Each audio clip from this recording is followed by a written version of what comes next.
Bom, pessoal, começando aqui o nosso terceiro capítulo, a gente vai fazer uma abordagem agora do legado, né, de Adão e Eva, o que aquele relato pretendia mostrar, e depois a gente vai fazer um contraponto Adão e Eva e Jesus, tá ok? Eu não gosto muito de falar só Adão, embora Paulo use só o Adão, mas eu gosto de botar os dois no mesmo barco, Adão e Eva, os dois pisaram na bola junto, beleza? Vamos lá.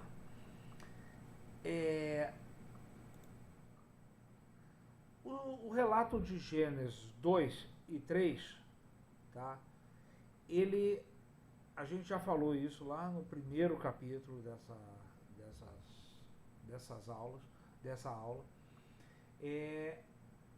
O relato não pretende ser um relato cosmológico, tá? Não é um relato histórico, um relato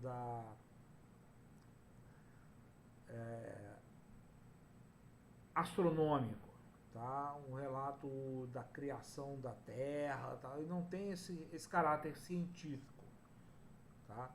A ideia não era essa. Quem perdeu, volta lá no primeiro vídeo, fala sobre isso. No primeiro capítulo.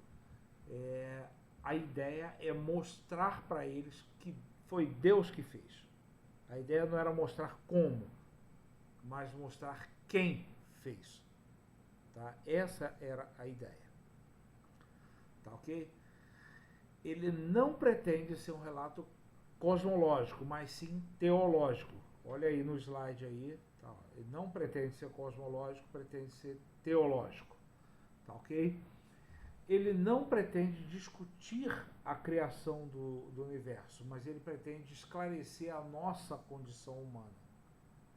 Tá? Ele não pretende dar respostas científicas. Ele quer falar da nossa pendência para o mal. Tá ok? É disso que trata este relato. Não é o relato nem do Gênesis 1, nem 2, nem 3, nenhum deles quer falar da questão científica, até porque naquela época eles não tinham essa pretensão. A ideia não era essa. A ideia era trazer um relato teológico, é trazer que foi Deus quem fez. Lembrar aquele povo que foi Deus que fez. Tá ok? Os capítulos 2 e 3 são uma narrativa só. Começa no 2, termina no 3. Tá bom? Não são dois relatos distintos. Começa no 2, termina no 3. No capítulo 2, a gente vê o projeto divino harmonizado. Deus queria isso daqui. Fez tudo certinho, tá tudo ok, beleza. Adão, você vai cuidar disso aqui, vai manter a ordem da casa. Tá ok? Esse era o projeto de Deus. Havia harmonia em tudo. Tanto o ser humano com a natureza, quanto o ser humano com Deus. Tá ok? Havia harmonia em tudo. No capítulo 3, aparece a imagem da serpente. E ela toca horror. É ela que desfaz tudo. A serpente é sempre colocada como símbolo da sedução. Tá? Todos os relatos que você vê uma serpente, tem uma coisa de sedução envolvida ali. Tá? E aí ela faz a primeira provocação. Foi isso mesmo que Deus disse? Então ela começa a colocar caraminholas na cabeça da Eva. Foi isso mesmo que Deus disse? Começa a colocar em dúvida a palavra de Deus. Tá? E aí, o pecado original está muito mais, vai muito além de simplesmente desobedecer a ordem de Deus. Aqui você não mexe. Isso aqui é meu.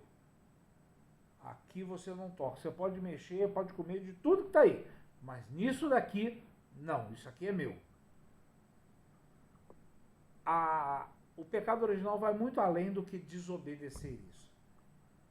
O pecado original ele representou um grito de liberdade. Ele foi o seguinte: olha, eu não quero te obedecer. Eu quero ser livre para fazer o que eu quiser, o que der na minha telha. Né? O pecado original foi isso. E aí eles cedem à tentação de serem iguais a Deus. A tentação, a isca foi: vocês vão ser iguais a Deus. E eles caem nessa. Eles se iludiram com a possibilidade de serem suficientes em si mesmos, serem autossuficientes. Tá? Eles quiseram caminhar sozinhos. E aí, nem a proteção para o corpo não tinha. Tiveram que arrumar folha ali, amarrar um monte de folha, e depois o próprio Deus faz vestes para eles. Porque nem isso conseguiram. Tá? E aí foi de fato uma grande ilusão. Né? O ser humano querendo ser igual a Deus sem poder ser. Quando a ficha cai, ele percebe: eu não consigo ser como Deus. E aí há uma ruptura.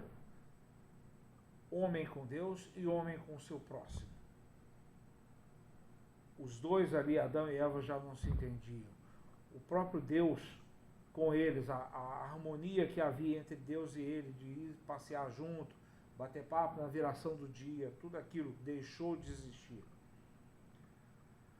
Então, Gênesis 3 apresenta o projeto desarmonizado. Ok? É isso que acontece em Gênesis 3. E aí a gente vê a herança que eles deixaram para a gente. A história de Adão não quer simplesmente mostrar a origem. Também quer mostrar, mas não é só isso, ele vai além disso. Ele quer fazer uma constatação. Olha por que a gente está nessa situação.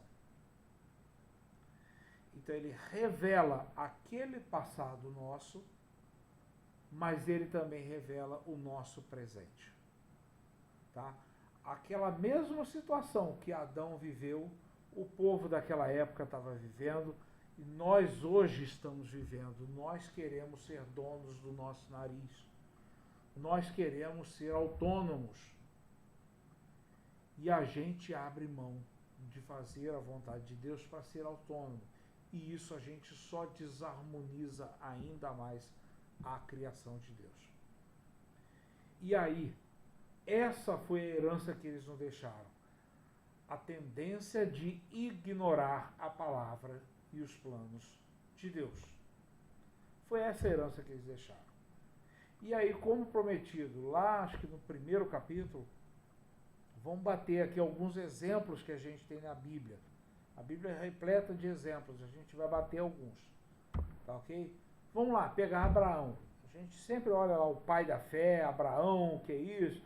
Ah, porque acreditou e teve lá o Isaac e tal. E a gente esquece de olhar que o Abraão também era humano.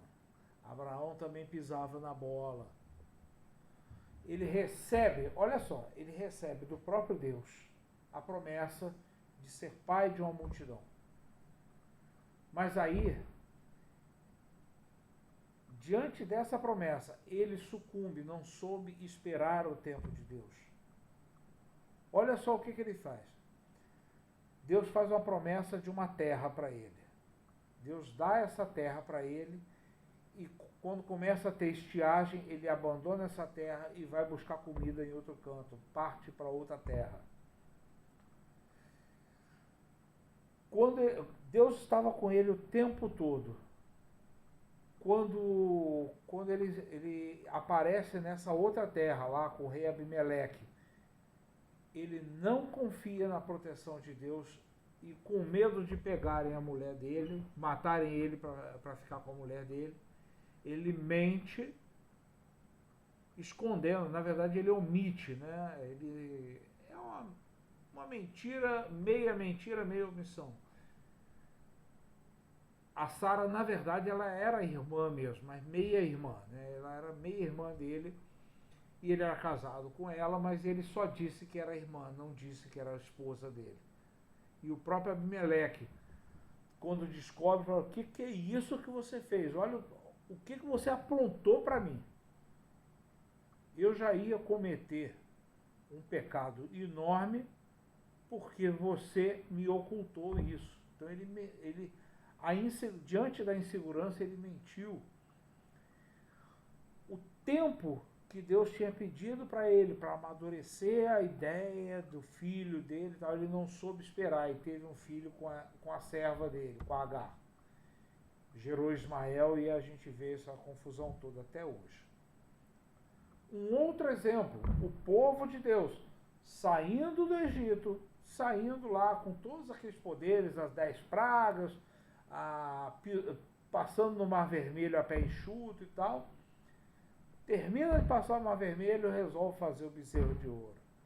Resolve seguir a própria cabeça e por conta disso passou 40 anos caminhando no deserto. Um trajeto que era para ter sido feito talvez em semanas. Passaram 40 anos caminhando por causa disso. E depois que chega na terra, esse mesmo povo, após passar por 40 anos, vendo milagres acontecendo, de tempos em tempos, vai lá e pisa na bola de novo. E aí Deus manda juízes, depois manda profetas, para chegar e dizer: olha, volta, corrige, é isso que tem que fazer. Mas tá lá, corrige agora, pisa na bola depois, corrige de novo, pisa na bola de novo, corrige outra vez e pisa na bola outra vez. E o povo de Deus, mesmo estando diante de tantos milagres acontecendo, continua pisando na bola. Continua querendo seguir os seus próprios caminhos. Tá ok? Mas aí a gente chega em Jesus, o segundo Adão, como Paulo diz, né? Apesar dessa herança que Adão e Eva deixou para a gente tem a esperança na vida e no ministério de Jesus. Ele chega e diz: olha, eu vou estar aí. O próprio Deus chega: eu vou estar aí. E eu vou mostrar para vocês que é possível viver de acordo com o Pai, de acordo com a vontade do Pai. Então ele vem e se encarna. Então ele se torna um modelo para a gente. Olha, não sei como agir, olha para Jesus. Não sei o que eu vou fazer, estou numa situação difícil, o que eu faço? E agora, José? Olha para Jesus.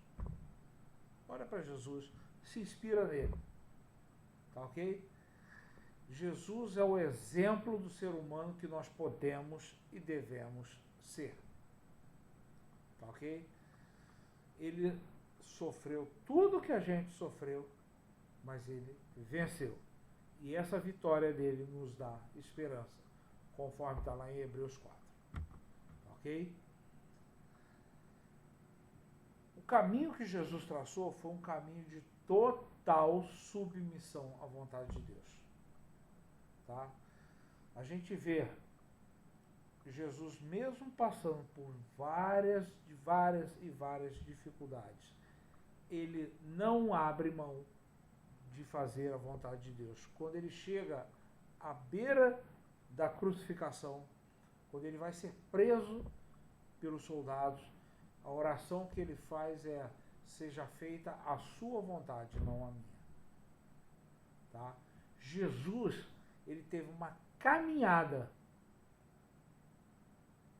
de oração. Essa foi a caminhada de Jesus. Jesus, o tempo todo, se você olhar os evangelhos, está lá, o tempo todo, Jesus retirou-se para orar, Jesus foi para o monte para orar, Jesus foi para o mar da Galileia para orar, segue lá que eu vou orar, e segue o barco, que eu vou orar, e Jesus está o tempo todo orando. Ele não abriu mão dessa dependência do Espírito Santo. Não abriu mão da oração, do jejum. Não abriu mão. Ok? Se a gente olhar lá no episódio da tentação, Jesus é tentado pelo diabo ele é apresentado às tentações humanas, matar a fome, ter poder e tudo, mas como é que ele rebate a tentação? Com a palavra, também está escrito. Jesus o tempo todo diz, também está escrito. Tá ok? A gente não pode esquecer que aquele momento ali da tentação de Jesus era o momento que ele estava se preparando para iniciar o seu ministério. E como é que ele se prepara? Com jejum e oração. Esse foi o início da caminhada de Jesus. Tá ok? A gente vai parar agora a aula de hoje e a gente continua amanhã. E a gente vai ver amanhã, tá aí o slide, o Jesus que ora. Tá bom? Vamos encerrando esse capítulo de hoje. Lembrando, amanhã a gente começa a falar da caminhada de oração de Jesus e provavelmente a gente encerra no capítulo de amanhã essa lição. Tá bom? Fechando dentro do tempo. Até amanhã.